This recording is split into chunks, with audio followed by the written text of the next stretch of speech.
Hola, ¿cómo están? Eh, Bien, vamos a hacer la breve presentación de la ponencia titulada, un segundo, COVID-19, microempresas, un estudio exploratorio en Bogotá, Colombia. La ponencia la preparamos con la profesora Lida Esperanza Villa de la Universidad Cooperativa de Colombia y Jesús Perdomo de la Pontificia Universidad Javeriana. Muy bien. El contexto y el problema de estudio. Mm, Bueno, como se anticipaba en el nombre de la ponencia, el contexto de este trabajo está en la pandemia, en la COVID-19, eh, y por supuesto las consecuencias que ha tenido de toda índole. En particular, nos interesaba un campo de estudio muy puntual como es qué ha pasado con el sector de los microempresarios, el tejido empresarial de los microempresarios en Colombia. El estado de emergencia en Colombia se inicia el 22 de marzo del 2020 y bueno, abarca por supuesto casi todo el año y estamos hasta ahora saliendo de esta situación de emergencia. La población de estudio estaba enfocada, como lo dije, en empresas de tamaño pequeño, microempresas, de hasta 10 trabajadores. El estudio se hizo en Bogotá, capital de Colombia, una ciudad de 8 millones de habitantes, y el trabajo de campo se realizó entre septiembre y octubre del 2020. ¿Cuáles fueron algunas de las respuestas de un conjunto de microempresarios a los desafíos económicos eh, de la COVID-19? Fue la pregunta problema. En ese sentido, es una pregunta exploratoria que trataba de indagar por algunas de las dificultades que tuvieron los microempresarios en este periodo de pandemia. Bueno, por qué estudiar o por qué hacer este ejercicio de investigación? Bueno, pues por la coyuntura. Evidentemente, la investigación, la necesidad de investigar en todos los ámbitos disciplinares se ha generado pues, por el efecto de la pandemia. A toda la academia le ha interesado saber qué pasa o qué pasó en la pandemia del COVID-19. Entonces, esa es una primera justificación de abulto. Segundo, el tejido empresarial en Colombia, en particular el microempresarial, es un tejido que incluso en toda la literatura se considera poco estudiado, llamaríamos marginal, que tiene poca relevancia en términos de investigación y que por eso mismo pues, se convertía en un problema de estudio relevante.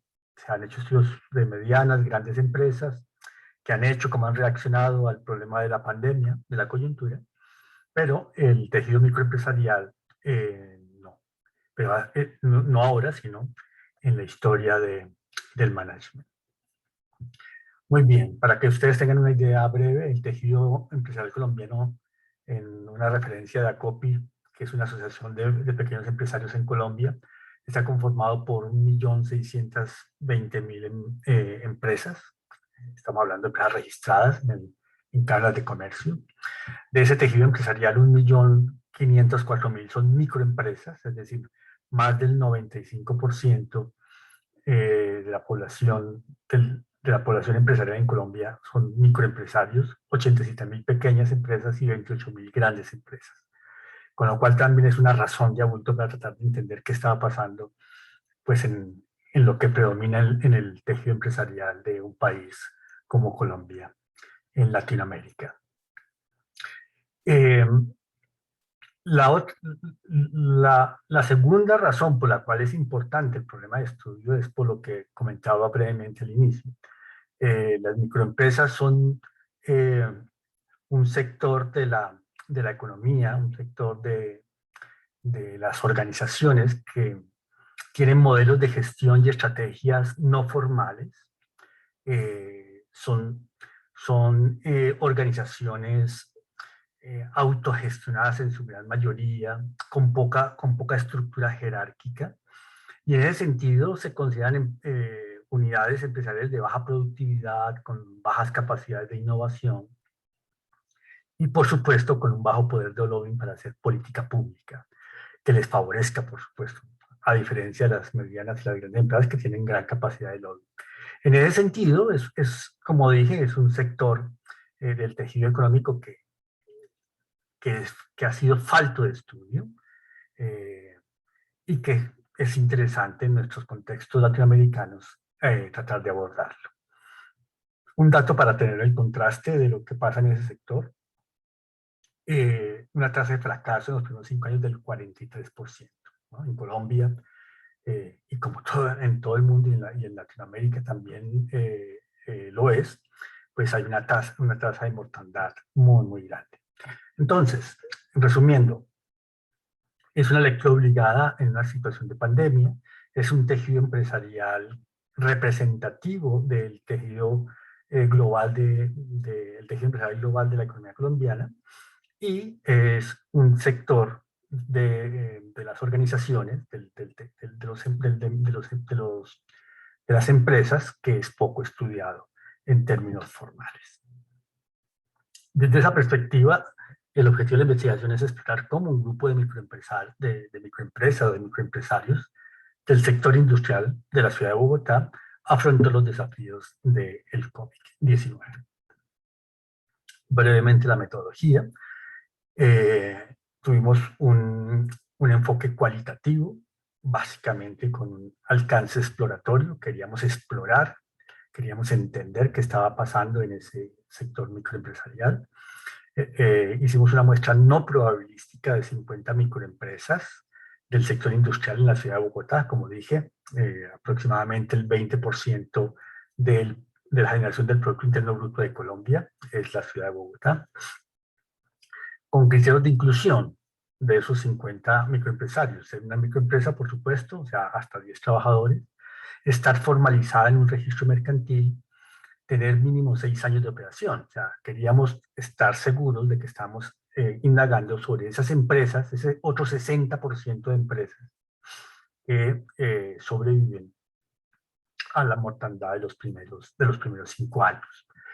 El 50% de las microempresas estudiadas, es decir, el 25%, tenían hasta 10 años de operación, es decir, eran empresas que por lo menos habían logrado sobrevivir a las crisis de los mercados, a las contingencias del mercado. El 78% eran propietarios que tenían formación de pregrado.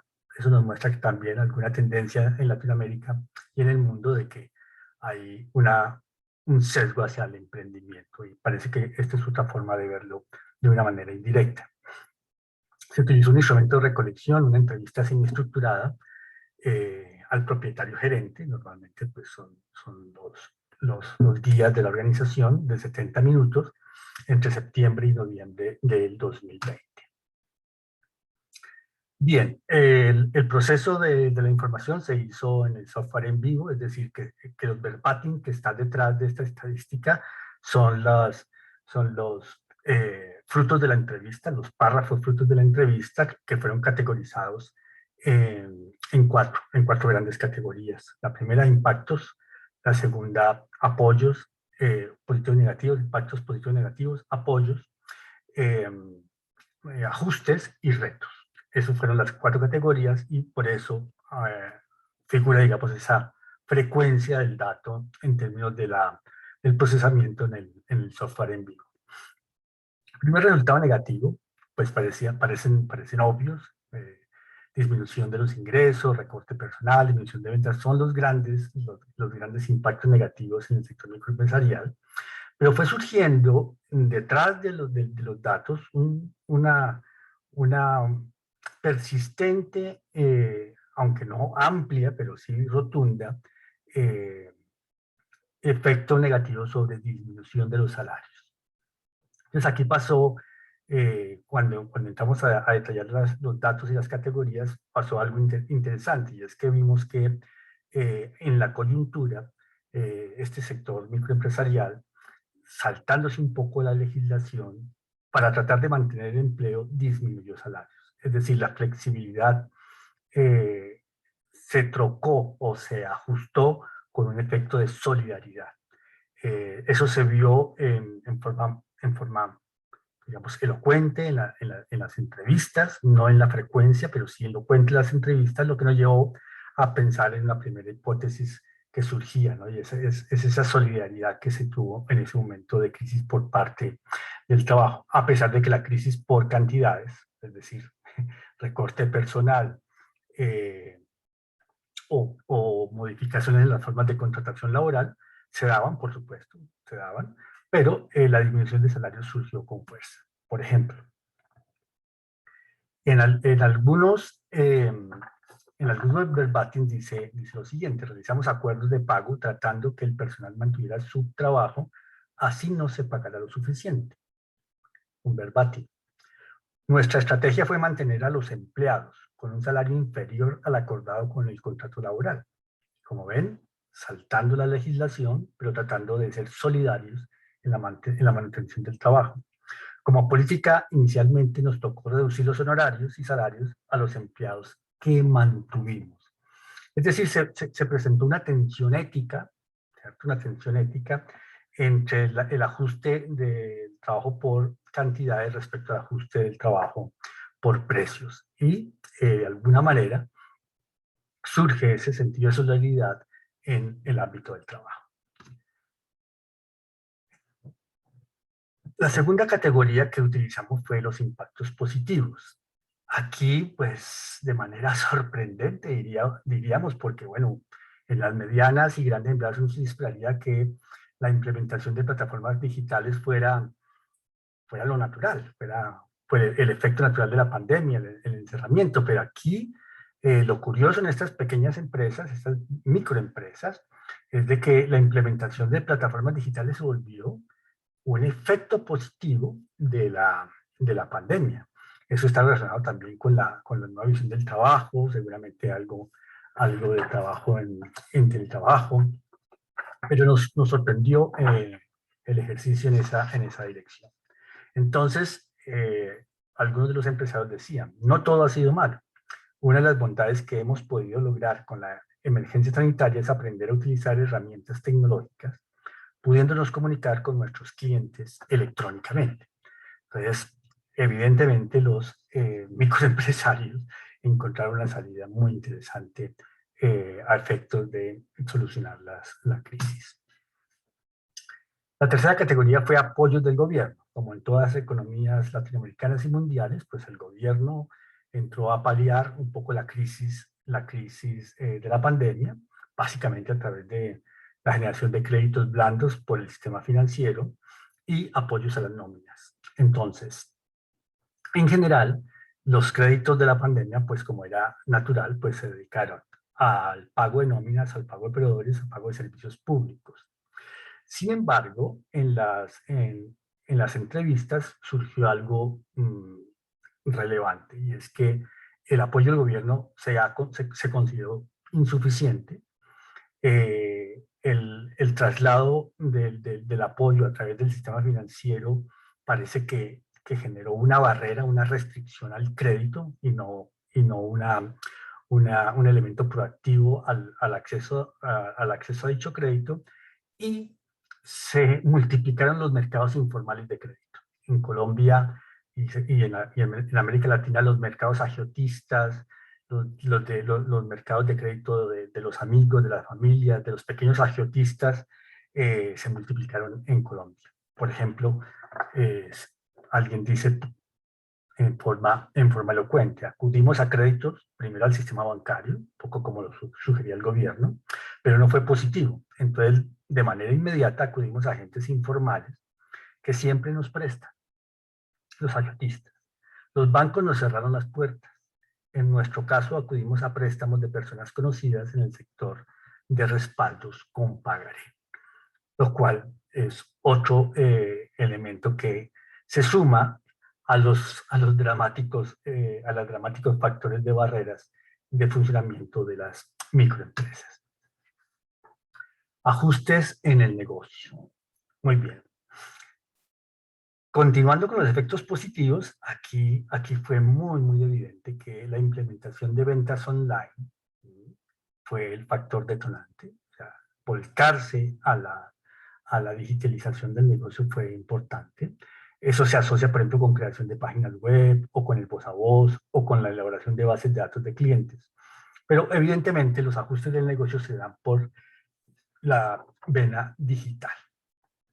Un empresario dice: volcamos todo nuestro esfuerzo a mantener las ventas. Por consiguiente, activamos las redes sociales como Facebook, Instagram, WhatsApp. De esta manera pudimos vender nuestros productos y llegar a nuestros clientes, dice uno de ellos. Empezamos a utilizar Internet para realizar ofertas, cotizaciones, negocios y todo tipo de interacción con los clientes. Muy sintomático el ejercicio de trabajar con redes sociales. O sea, esta implementación de ventas online básicamente se hace a través de la implementación de redes sociales.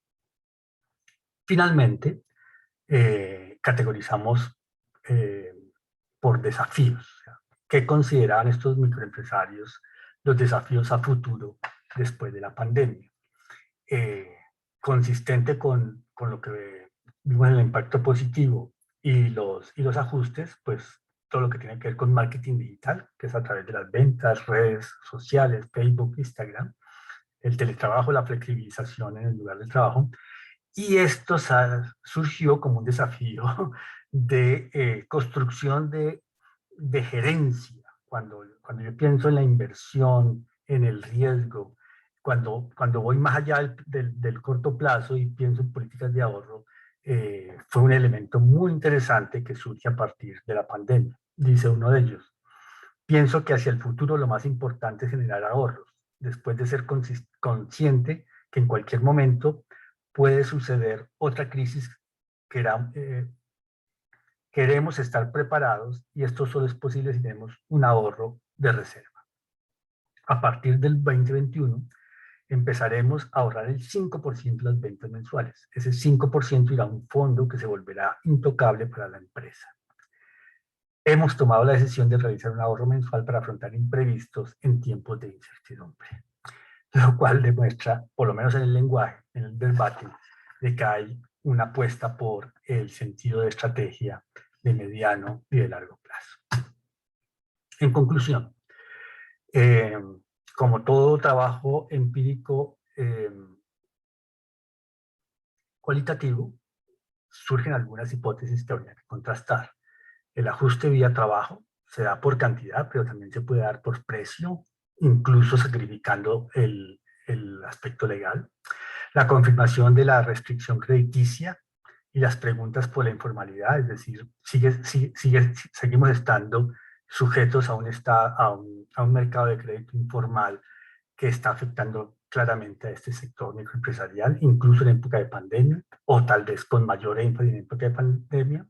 Una revolución digital silenciosa, habrá que verificar si esto se mantiene en el mediano y largo plazo, y una señal buena de gerencia en términos de que el empresariado ha empezado o se vio presionado a pensar en términos de política de financiación a mediano y largo plazo. Por lo tanto, la investigación a futuro es tratar de testear este conjunto de hipótesis que surgen de este estudio exploratorio. Gracias.